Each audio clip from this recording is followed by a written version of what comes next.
నాగర్ కర్నూలు జిల్లా కల్వకుర్తి మున్సిపల్ కేంద్రంలో ఇందిరా మహిళా శక్తి సంబరాలు ఘనంగా జరిగాయి.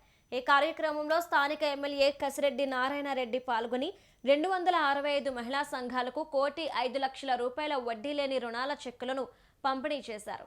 అలాగే అమనగల్లో కూడా ₹96 లక్షల రుణాలను అందజేశారు.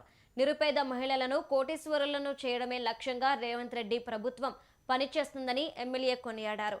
కల్వకుర్తిలో ఇప్పటికే 70 కోట్లతో అభివృద్ధి పనులు జరిగాయని, ముఖ్యమంత్రి మన ప్రాంతం వారే కావడంతో రాబోయే రోజుల్లో మరిన్ని నిధులు రానున్నాయని తెలిపారు. ఈ రాష్ట్రం లోపల 1 కోటి మంది మహిళలను కోటీశ్వరులను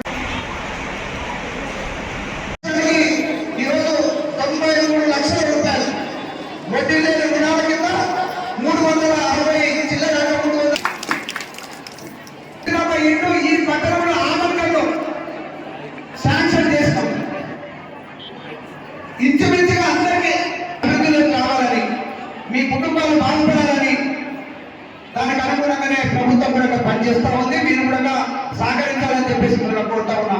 మన పిల్లలు చదువుకోవాలని చెప్పేసి, మన పిల్లలు చదువుకుంటేనే మనం పడే బాధలు ఉండవని చెప్పేసి ఆలోచన చేస్తున్నా. గౌరవ ముఖ్యమంత్రి గారు కులానికి ఒక స్కూలు హాస్టల్ ఉండేది, అలా కాదు, అన్ని కులాలు ఒకటే, అందరూ కలిసి ఒక దగ్గర చదువుకోవాలి. భవిష్యత్తు కూడా బిల్డింగ్ కట్టడానికి 1 సంవత్సరం పడుతుందేమో.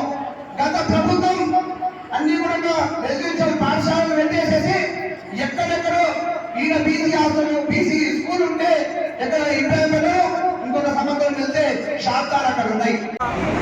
ఇందిరా మహిళా శక్తి వడ్డీ లేని రుణాలు ₹1,06 లక్షల కల్వకుర్తికి మరి వాళ్ళ అకౌంట్స్లోకి పడతాయి.